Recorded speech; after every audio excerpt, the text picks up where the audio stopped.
primer episodio del podcast de Rendurance. Y no vamos a hablar ya de entrenamiento, sino vamos a hablar con Joan Ramon Tarragó de los pilares básicos para rendir.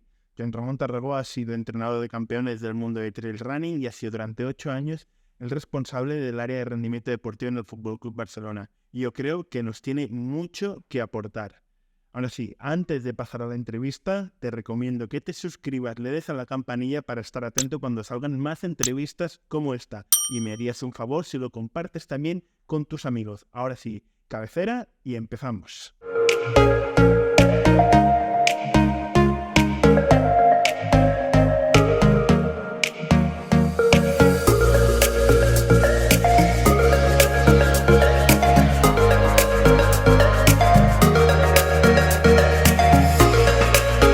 Pues muy bien, amigos y amigas del ciclismo, tenemos la primera entrevista con una persona muy especial para mí porque llevo con él muchos años, he aprendido mucho de él y para mí es un placer que esté hoy aquí con nosotros en esta primera entrevista. Seguramente los que vengáis del mundo del ciclismo no lo tengáis muy ubicado, los que vengáis de deportes colectivos seguro que sí, porque ha sido ni más ni menos que durante los últimos 9 años el responsable de ciencias del deporte en el Fútbol Club Barcelona.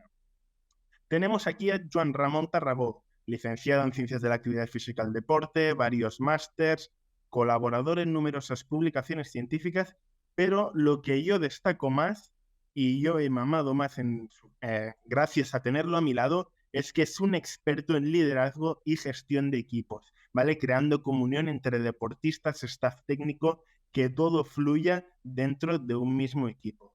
Pero aparte de eso, Joan Ramon también ha sido ni más ni menos que el preparador físico del Básquet Manresa en ese año que ganó la liga, ¿vale? Con el segundo presupuesto más bajo. Gracias a él, no única y exclusivamente, pero aportó su granito de arena para que el Básquet Manresa ganara esta Liga CB.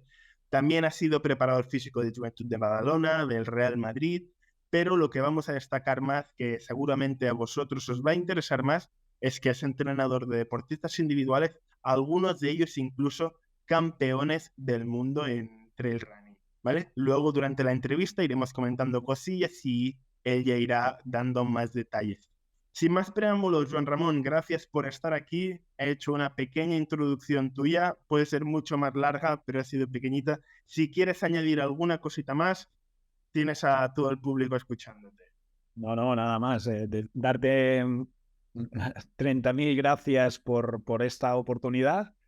Muy contento de estar aquí, muy contento de poder colaborar en esta iniciativa tuya que empieza hoy.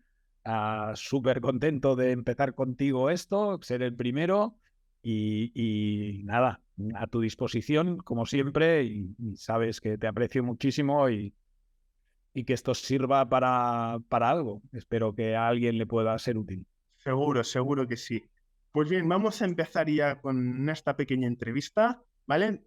Lo primero es un poco tu visión en cuanto a rendimiento deportivo, ya no de deportes individuales, ciclismo, trail, baloncesto, lo que sea, sino el concepto de rendimiento deportivo, sobre todo con tus trabajos y tu evolución como responsable de ciencias del deporte, al final has terminado entendiendo que el deportista es una persona durante 24 horas al día, pero eso, ¿qué implica en cuanto a rendimiento deportivo? Si nos puedes detallar o explicar un poco más este concepto de persona y deportista durante 24 horas al día. Muy, muy buena pregunta para empezar. Evidentemente, lo has dicho tú, el deporte está constituido por deportistas. Los deportistas son personas y las personas son seres humanos que practican deporte. Para mí este concepto, que es un concepto quizás incluso muy simplista, esto lo cambia todo. Lo cambia todo porque no podemos considerar al deportista solo las 2 horas que entrena. Tenemos que considerar al deportista como un ser humano. Entonces, como ser humano tiene pues su vida privada, tiene sus relaciones, tiene su biología, su fisiología, y esto dura 24 horas, 7 días a la semana. Y además, todo lo que a él le pasa influye. Bien, ¿por qué tenemos que dar mucha importancia a esto? Básicamente porque no lo hemos dado, porque hasta ahora esto lo hemos considerado poco. Y creo que este es el gran camino que tenemos que recorrer, que debemos de empezar a considerar estas partes del ser humano que a nivel deportivo, pues, bueno, hemos pasado horas y horas debatiendo, analizando, estudiando este entrenamiento de fuerza que queremos meter. Y como responsable también te puedo decir en primera persona, pues que a lo largo de mi vida eso lo he considerado poco.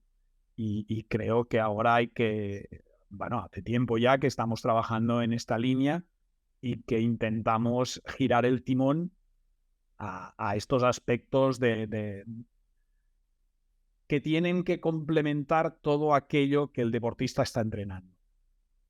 Perfecto, sí, porque aparte hablando con entrenadores de ciclismo y personas relacionadas dentro del deporte individual, sí que es cierto que hostia, nos centramos mucho en las series, los vatios, la frecuencia cardíaca. En deportes individuales le damos mucha importancia también al tema nutrición, pero ese concepto holístico de 24 horas es que al final es de perogrullo, pero nunca lo hemos tenido en cuenta. Y entonces, bajo esta visión, si tú tuvieras, o de los programas que has tenido que elaborar, de entrenamiento para ciclistas o deportes de resistencia, como puede ser el trail running, ¿cuáles son los elementos que tomarías en consideración, aparte de ese tiempo encima de la bicicleta o corriendo? Mira, yo baso todo este trabajo en tres pilares. En tres pilares que uno es claramente el entrenamiento, yo le llamo movimiento porque para una persona de la calle pues no sería el entrenamiento, pero el entrenamiento. Dos sería la nutrición, la gasolina que le metemos, qué tipo de gasolina, cómo es esta nutrición, en qué momento, la distribución de esta nutrición, de los suplementos, etcétera, etcétera.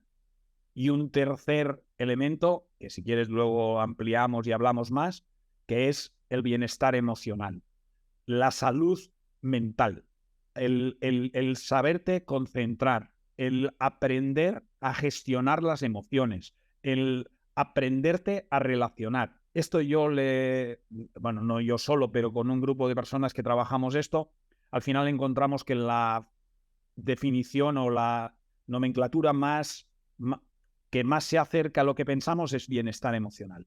Estos son los tres pilares que intentamos fundamentar para ser capaces de ver más allá que las propias series que tú decías, ¿no? Y a partir de estos pilares, pues ir siempre con diferentes profesionales, siempre con especialistas en cada uno de los sectores, porque yo de nutrición me encanta, leo muchísimo, pero yo no soy especialista. De bienestar emocional, pues me gusta, leo, hago mis pinitos, pero tampoco soy especialista, entonces intento a unirme, a abrazarme a profesionales que me puedan aportar en este sentido. Sí, sí, yo creo que igual un poco en relación como antes, ese concepto de entender de que el deportista es uno y lo que haga le va a afectar a cualquiera de sus partes de sus sistemas. Vamos a cambiar un poquillo de tema, y es que a lo largo de tu carrera eres una persona que ha tenido el privilegio de entrenar o de ayudar a campeones del mundo, tanto en deportes colectivos, fútbol, baloncesto, pero también en deportes individuales. Entonces, bajo tu experiencia, ¿cómo difiere esta preparación física de un deporte individual de resistencia como puede ser el ciclismo respecto a uno de deporte colectivo? Mira, te lo voy a contar con una anécdota porque me parece que define el porqué de esta diferencia, ¿no? Y a partir de la anécdota. La anécdota es muy fácil, y la he contado muchas veces, ¿eh? Yo empecé en el básquet Manresa, yo soy de Manresa y empecé en el básquet aquí. Empecé en categorías inferiores, trabajando junto con Ricard Casas y Ricard Casas, que era el preparador físico del primer equipo, pues hubo un momento que él, bueno, se apartó y yo pasé al primer equipo. yo solo empezar como profesional, yo estaba trabajando en el instituto, dejé el instituto, yo solo empezar como profesional, me di cuenta de que mi trabajo no lo entendía nadie. Es decir, nadie de todo el staff, de la junta directiva, de los responsables del club, nadie sabía nada de mi trabajo. Estoy hablando de hace más de 25 años. Nadie sabía nada de mi trabajo. Yo no es que supiera mucho, pero en mi entorno nadie sabía nada. Lo que yo decía, todo. Y estuve así, pero muy, muy cerca de empezar. De hecho, me apunté incluso a estudiar marketing. ¿Por qué? Porque creía que me tenía que vender. Me tenía que vender. Y en este momento, que no estudié marketing, por suerte, en aquel momento lo veía muy claro, pero por suerte cogí otras vías, empecé a tomar la decisión de que quería que mi trabajo tuviera una respuesta mucho más directa. Y así fue como empecé a trabajar en el deporte individual. Y empecé a entrenar deportistas que en aquel entonces fueron prácticamente 20 ciclistas amateurs que empezaban a entrenar o a competir en bicicleta de montaña, en mountain bike, que decíamos entonces. Estos 20, 30 jóvenes, pues a mí me daban mucho más y me daban la posibilidad de aplicar criterios con una respuesta mucho más directa. Y para mí esta es la gran diferencia, ¿no? La importancia que tiene el factor condicional en un deporte individual respecto a un deporte colectivo. Para mí la gran diferencia es esto, ¿no? Que dentro de una balanza yo no soy capaz de decir si es un 5, un 20, un 70% de importancia, pero lo que sí que tengo muy claro es que es muy diferente. Y esta para mí es la parte más importante de la diferencia, ¿no? La influencia que tiene el aspecto condicional, la preparación física, el entrenamiento respecto a un deporte colectivo, porque hay muchas más circunstancias que se comparten, ¿no? Al final, la principal herramienta de trabajo del deporte individual es el propio cuerpo. En deporte colectivo también, pero también hay mucho entorno, compañeros, rivales, que no sabes cómo se van a comportar. El deporte individual, o vas a los vatios que toca o al ritmo que toca, o la carrera no la vas a... Exacto. En deporte individual, rara vez podríamos pensar, pero rara vez podemos encontrar un top que condicionalmente no sea excelente. En deporte colectivo sí. Y para mí esta es la diferencia. Perfecto. Pues mira, has comentado el tema este de marketing y tal, porque tenías la necesidad, y yo como preparador físico también tenemos la necesidad de hacer entender a nuestros deportistas el qué hacemos y por qué lo hacemos. No has hecho curso de marketing, pero sí que te has formado y mucho en temas de liderazgo y gestión de equipos, que para lo que venía a ser, yo creo que lo mismo incluso le has sacado muchísimo más provecho. Entonces, en este sentido, en esta experiencia que has tenido y en este cambio continuo en la manera de liderar, de gestionar equipos, eh, ¿cómo crees que se puede fomentar en un deporte individual como es el ciclismo este espíritu de equipo? Para al final el ciclista es uno, pero detrás los amateurs pues tendrán su entrenador, ¿sí? Pero los deportistas profesionales también tienen mucha gente detrás. ¿Cómo crees que se podría fomentar este espíritu de equipo? Muy buena pregunta. Creo que es clave. Primero de todo, le voy a dar máxima importancia a lo que acabas de decir. Evidentemente, y tú lo has dicho ya un par o tres de veces, yo vengo del deporte colectivo. Pero lo veo clave. Para mí, el ciclismo y los deportes individuales, sobre todo de resistencia, yo te diría, casi me atrevería a hacer una fórmula que es ciclismo igual a esfuerzo. Este esfuerzo es para competir, para ser mejor, para esfuerzo, competición. Y al final, competir es equipo. Y cuanto más equipo, más excelente puede ser en la competición.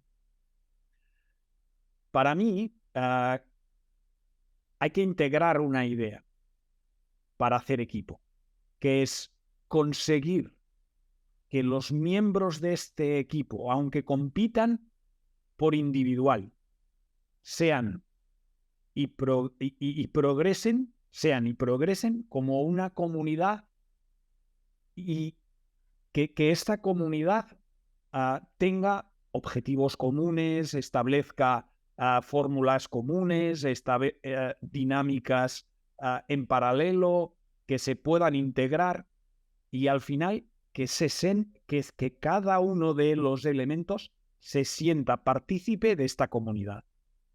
A mí me gusta llamarlo comunidad, porque comunidad incluso va más allá que un equipo y da a entender qué significa pertenecer a un equipo. La palabra que me gusta es equipo, pero para explicar qué quiere decir hacer equipo es pertenecer a una comunidad. A todo el mundo, cuando pertenece a una comunidad, pues entiendes que hay que defender a las partes de tu comunidad.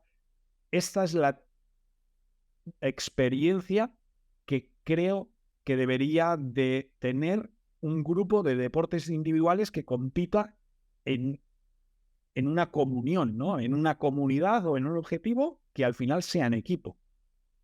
Y pues ahora nunca te había escuchado comentar el concepto comunidad, sí que el trabajo en equipo y todo esto sí. Y cuando estabas hablando me venía a la cabeza una comunidad de un bloque de pisos. Y explico el símil, es decir, al final una persona que vive en su casa en un bloque de pisos tiene unos vecinos, hay un ascensor, hay un portero, hay un jardinero, hay una zona comunitaria. Y si el jardinero hace bien tu trabajo, tú cuando sales cada mañana por casa y ves el jardín de la comunidad bien podado, las flores bonitas, tú sales alegre. O el portero cuando tú llegas a las tantas de la noche te dice buenas noches, que tengas una buena noche. Al final, hostia, pues te vas a dormir con un poco más de alegría. Cuando bajas el lunes por la mañana al primer día de trabajo de la semana y dices buenos días, que tengas una buena semana, ya sales con más energía. Excelente, Xavi, lo que estás diciendo es precisamente esto, ¿no? Al final, lo que buscas, ¿por qué quieres equipo? Porque la suma de las partes es mucho más grande que ir poniendo estas piezas, ¿no? Esto multiplica, no suma, multiplica.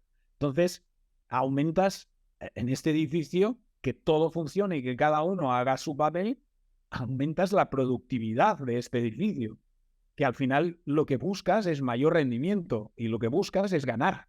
Entonces, este camino, si eres capaz de unir, mucho mejor que no dividir. Excelente.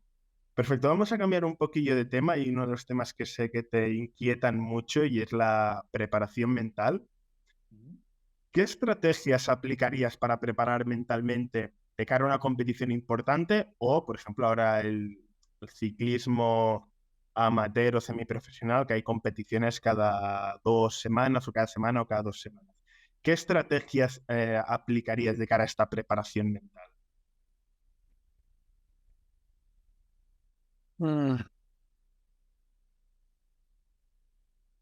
Mira, voy a aprovechar un poco el símil que hacías del edificio. Para mí, lo fundamental es que esta competición importante, ¿vale? Esta competición que perseguimos como objetivo, no tenga una preparación exclusiva y que no vayamos a pensar que en los últimos 15 días vamos a ser capaces de responder a estas necesidades. Me parece, incluso te diría, una pérdida de tiempo. Tiene que ser una preparación, una programación, una planificación a más largo término para llegar allí. Y me estás preguntando a nivel mental, pero te quiero responder de forma más global. Imagínate el edificio que tú me decías. para que este edificio, el día H, la hora H, funcione todo específicamente como tú quieres y como has deseado, tienes que ir punto por punto poniendo las cosas en su sitio. O tú me has puesto el ejemplo del portero. O tienes el portero preparado durante una serie de tiempo, o el día H la va a cagar. O consigues que el tejado esté bien establecido, tal, o el día que caiga el diluvio, que a lo mejor es el día H, vas a tener goteras. Quiero decirte que para mí lo importante, y no solo a nivel mental, sino a nivel global, para mí lo importante es que seas capaz de que en este edificio cada una de las partes, y hay muchas, y cuanto más experiencia tengas, más partes verás en este edificio, más habitaciones, más profesionales que tienen que intervenir, más aspectos para poder cuadrar cada habitación, etcétera, etcétera, etcétera, que estén en su punto óptimo y que seas capaz de irlo construyendo para que lleguen en aquel momento que todo funcione. No puede ser cosa de 15 días, vamos a hacer esto. No, es que a lo mejor es que esto es perjudicial porque lo que te va a hacer es despistar todo. Yo siempre decía que para llegar a un campeonato de España con un equipo de formación, tú no puedes llegar a los últimos 3 días y 3 días, 15 días o el último mes y estructurar todo aquello que quieres que salga en el Campeonato de España. Sino que durante toda la temporada, como entrenador, como responsable del equipo, tienes que ir poniendo las piezas necesarias en que vayan llegando al sitio donde tienen que llegar. Y hay mucho aprendizaje en este camino, pero este aprendizaje se tiene que hacer en el camino, no el día H. Entonces, la preparación mental, exactamente igual.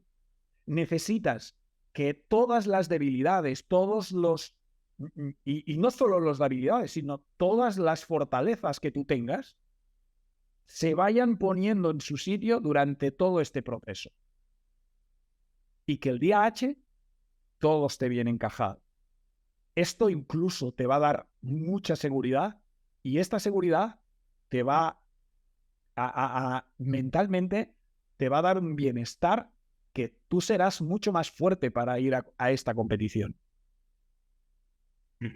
No, me venía, sigo con las metáforas, pues me ha gustado la metáfora hasta que he salido de la comunidad, ahora me estoy imaginando yo me quiero vender mi piso, ¿vale? Y tiene que venir gente a verlo, entonces tiene que ver que la comunidad está perfecta, que el jardín está perfecto, que está limpia, pues yo invitaría, yo tengo una visita a alguien que quiere comprar mi casa o mi piso, lo que le diría es que viniera al día siguiente de que haya pasado el personal de limpieza, el día -1.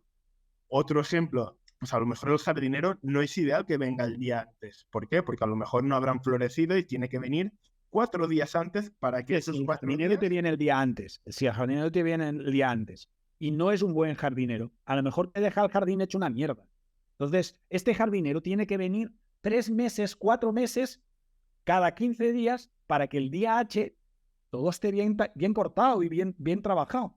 Porque es que si no, a lo mejor te quema el césped el día antes y te deja el césped todo amarillo, perdón. Exacto. Siguiendo con este tema de preparación mental o gestión de emociones y presión competitiva, claro, tú tienes mucha experiencia en campeones del mundo. ¿Cómo abordas este tema de la presión competitiva? Porque seguro que habrá llegado algún deportista y dices, bueno, este deportista se va a comer la competición porque lleva como una moto y luego resulta que pega un petardazo porque no llega, porque la presión le ha podido, por los motivos que sea. ¿Cómo enfocas esta parte de la gestión de esta presión en función de los deportistas? Esto es muy difícil, ¿eh? Mira, Xavi, te voy a responder con otro símil. Una vez, y tú estabas cerca, teníamos un médico que necesitaba parar Y cuando digo parar es que les decía, mira, ahora no entrenes a todo el deportista que iba a su consulta.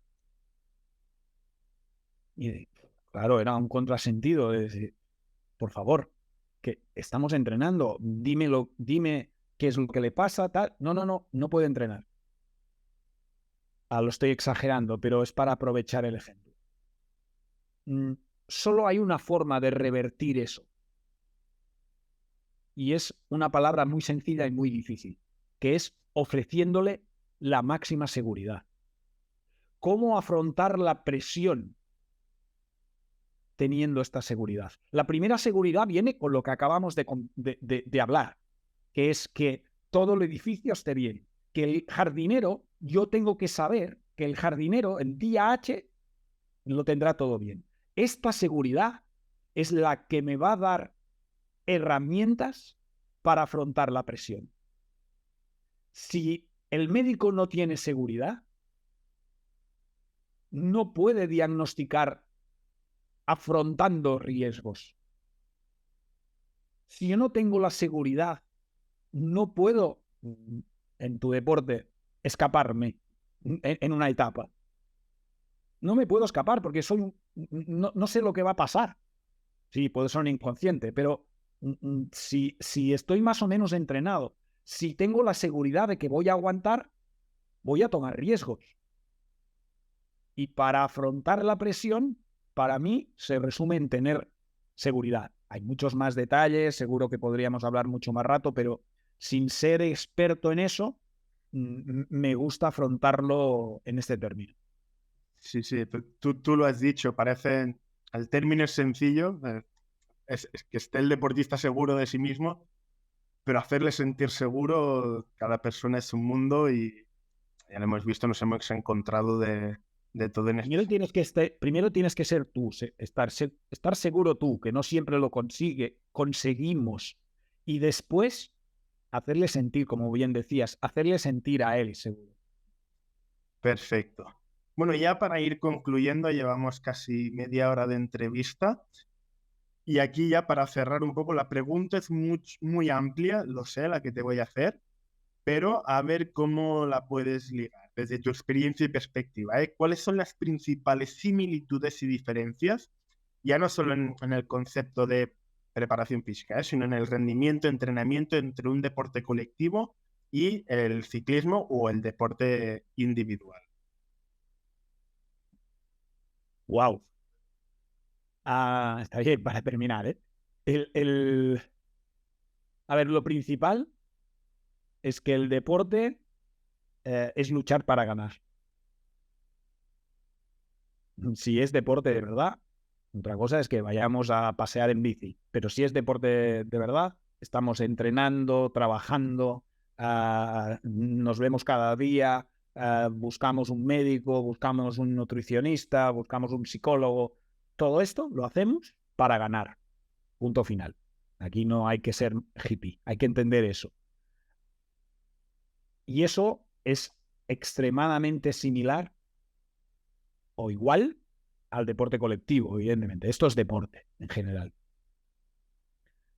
Pero más a nivel de entrenamiento, teniendo claro que a nivel de entrenamiento de forma extrema.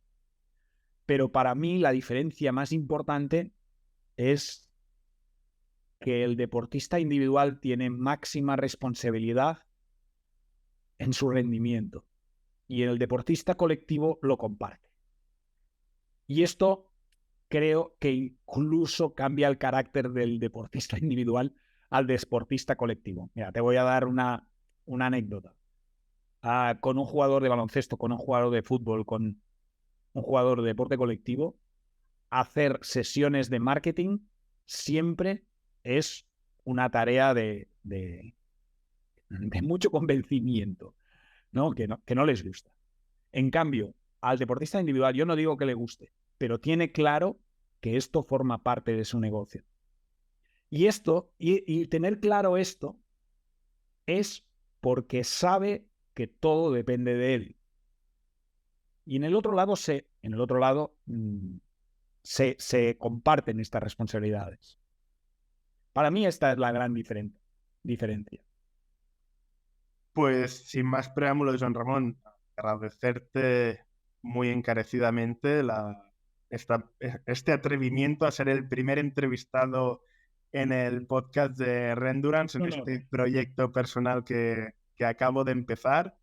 Esperamos en un futuro que poderte tener otra vez hablando de algún otro tema que te apasione.